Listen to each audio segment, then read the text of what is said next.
ಥರ ಫಜೀತಿ ಆಗಿದೆ. ಇನ್ನು ಹಾಯ್, ಎಲ್ಲರೂ ಹೇಗಿದ್ದೀರಾ? ಚೆನ್ನಾಗಿದ್ದೀರಾ ಅಂತ ಅಂದ್ಕೊಂಡು ನಾನು ಕೂಡ ಚೆನ್ನಾಗಿದ್ದೀನಿ. ವೆಲ್ಕಮ್ ಬ್ಯಾಕ್ ಟು ಲಿಖಿತ ರೆಡ್ಡಿ ಯೂಟ್ಯೂಬ್ ಚಾನಲ್. ಹಾಗೆ ಇವತ್ತಿನ ಲಾಗ್ ಬಂದು ಆಲ್ರೆಡಿ ಈವ್ನಿಂಗ್ ಆಗಿದೆ.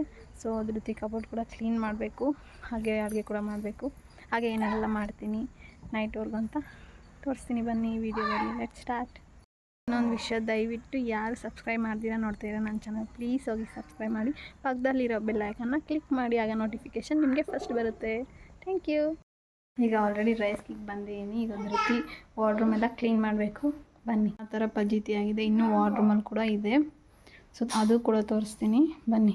ಸಿಕ್ಕಾಪಟ್ಟೆ ಗಲೀಜಾಗಿತ್ತು, ನೀವೇ ನೋಡ್ಬೋದು. ವಾರ್ಡ್ರೂಮ್ ಅಂತೂ ಧೃತಿ ಹತ್ರ ಎಷ್ಟು ಬಟ್ಟೆ ಇದೆ ಅಂದರೆ ಎಲ್ಲ ಒಂದ್ಸತಿ ಗುಡ್ಡೆ ಹಾಕೊಂಡಾಗ ನನಗೆ ಗೊತ್ತಾಗಿದ್ದು ಫ್ರೆಂಡ್ಸ್, ನಿಜವಾಗ್ಲೂ ಇನ್ನು ಫಟ್ ಅಂತ ಮಡಚಬೇಕು, ಇನ್ನು ಅಡುಗೆ ಕೂಡ ಮಾಡಬೇಕು ಅಂದ್ಬಿಟ್ಟು ಬೇಗ ಮಾಡಿಸ್ತಾಯಿದೆ. ಅದ್ರಲ್ಲಿ ನಮ್ಮ ಧೃತಿ ಬಂದು ನಂಗೆ ಆ ಫ್ರಾಕ್ ಹಾಕು, ಇದಾಕು ಅಂತ ಅದಕ್ಕೆ ಸುಮ್ಮನೆ ತೋರಿಸಿ ಇಕ್ತಾ ಇದೆ.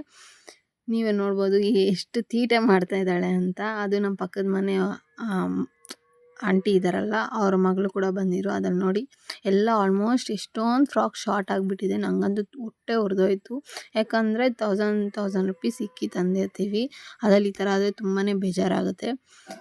ಪರವಾಗಿಲ್ಲ, ಅದಕ್ಕೆ ಇವಾಗ ಡೈಲಿ ಯೂಸ್ಗೆ ಹಾಕಿದ್ದೀನಿ ಆ ಫ್ರಾಕ್ಸ್ ಕೂಡ. ನಾನು ಬೇಗ ಮಾಡಿಸ್ಬಿಡೋಣ ಅಂದ್ಬಿಟ್ಟು ಮಾಡ್ತಾಯಿದ್ದೀನಿ. ಟಿ ಶರ್ಟೇ ಒಂದು ಕಡೆ, ಸಿಂಗಲ್ ಸ್ಟ್ರಿಪ್ಸೇ ಒಂದು ಕಡೆ, ಡೈಲಿ ವೇರ್ ಟಿ ಶರ್ಟ್ಸ್ ಒಂದು ಕಡೆ, ಎಲ್ಲ ಪಾರ್ಟ್ ಮಾಡಿಬಿಟ್ಟಿದ್ದೀನಿ ಫ್ರೆಂಡ್ಸ್.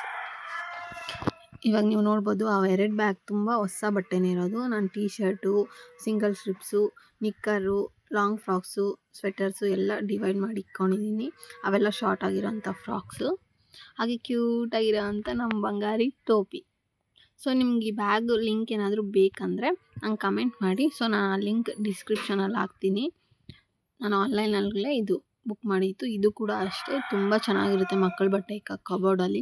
ಸುಮ್ಮನೆ ಒಂದ್ರ ಮೇಲೆ ಒಂದು ಇಕ್ಕಿ ಒಂದು ತೊಗೊಳಕ್ಕೋಗಿ ಕಿತ್ತೋಗುತ್ತೆ. ನೋಡಿ, ನೀಟಾಗಿ ಜೋಡಿಸ್ಕೊಬೋದು ಆರಾಮಾಗೆ. ನಾನು ಕೂಡ ನೀಟಾಗಿ ಜೋಡಿಸಿದ್ದೀನಿ.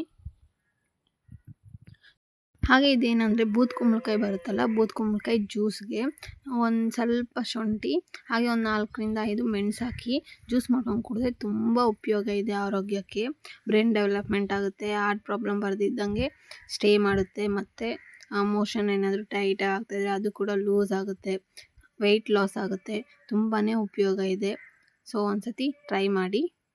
ಹಾಗೆ ಟೈಮ್ ಆಗೋಯ್ತು ಅಂದ್ಬಿಟ್ಟು ಬೇಗ ಚಪಾತಿ ತೀಡ್ತಾಯಿದ್ದೆ ನಾನು ಹೇಳಿದ್ನಲ್ಲ, ಚಿನ್ನಿಗೆ ಯಾವಾಗೂ ನೈಟ್ ಚಪಾತಿ ಇರಲೇಬೇಕು. ಸೊ ಅದಕ್ಕೆ ಬೇಗ ಒಂದು 2 ಚಪಾತಿ ಆದರೂ ಸಾಕು ಅವ್ರಿಗೆ, ಜಾಸ್ತಿ ಏನು ಬೇಡ. ಸೊ ಅದಕ್ಕೆ ಬೇಗ ತೀಡ್ತಾಯಿದ್ದೆ ನಾನು ಚಪಾತಿ. ನಿಮ್ಮನೇಲಿ ಯಾರು ನೈಟ್ ಯಾವಾಗ ಚಪಾತಿ ಕೇಳೋರಂತ ನಂಗೆ ಕಮೆಂಟಲ್ಲಿ ತಿಳಿಸಿ, ಓಕೆನಾ? ನಮ್ಮ ಮನೇಲಿ ಅವರೇ ಚಪಾತಿ ಜಾಸ್ತಿ ತಿನ್ನೋದು. ನಾನು ಯಾವಾಗಾದರೂ ರೇರ್ ತಿನ್ನಬೇಕು ಅನಿಸಿದ್ರೆ ಮಾತ್ರ ನಾನು ತಿಂತೀನಿ, ಇಲ್ಲಾಂದರೆ ಇಲ್ಲ. ಕೆಲವರು ಫೋಲ್ಡ್ ಮಾಡಿ ತೀಡ್ತಾರೆ, ಕೆಲವರು ಹಾಗೆ ತೀಡ್ತಾರೆ. ನನಗೆ ಫೋಲ್ಡ್ ಮಾಡಿ ತೀಡಿದ್ರೆ ನಂಗೆ ತಿನ್ನೋಕ್ಕೆ ಆಗಲ್ಲ ಫ್ರೆಂಡ್ಸ್, ಸೀರಿಯಸ್ಸಾಗಿ. ಈ ಥರ ನಂಗೆ ಸಾಫ್ಟಾಗಿರಬೇಕು, ಹಾಗೆ ತೆಳ್ಳಗಿರಬೇಕು ಚಪಾತಿ, ನಂಗೆ ಅವಾಗೇ ತಿನ್ನೋಕ್ಕಾಗೋದು.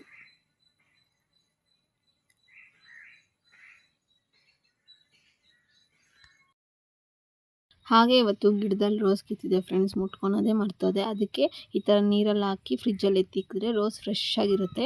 ಹಾಗೆ ನಾನು ಹೇಳಿದ್ನಲ್ಲ, ಗ್ರೈಂಡ್ ಮಾಡಿ ಆಲ್ರೆಡಿ ಜ್ಯೂಸು. ಈ ಜ್ಯೂಸು ಬೆಳಗ್ಗೆ ಎದ್ದು ಸೋರಿಸಿ ಒಂದು ನಿಂಬೆ ನಿಂತ್ಕೊಂಡು ಕುಡಿದ್ರೆ ತುಂಬ ಬೆನಿಫಿಟ್ ಇದೆ. ನಿಮ್ಗೇನಾದರೂ ಅದ್ರದ್ದು ಫುಲ್ ವೀಡಿಯೋ ಬೇಕಂದರೆ ಕಮೆಂಟ್ ಮಾಡಿ. ಹಾಗೆ ಪಾತ್ರೆ ಕೂಡ ಇದೆ ಫ್ರೆಂಡ್ಸ್ ತೊಳೆಯೋದು. ಸೊ ಊಟ ಎಲ್ಲ ಮುಗಿತು ಫ್ರೆಂಡ್ಸ್. ಈ ವಿಡಿಯೋ ಇಷ್ಟ ಆದಲ್ಲಿ ಪ್ಲೀಸ್ ಲೈಕ್ ಮಾಡಿ, ಸಬ್ಸ್ಕ್ರೈಬ್ ಮಾಡಿ, ಕಮೆಂಟ್ ಮಾಡಿ ಯಾವ ಥರ ವೀಡಿಯೋ ಬೇಕು ಅಂತ. Thank you so much.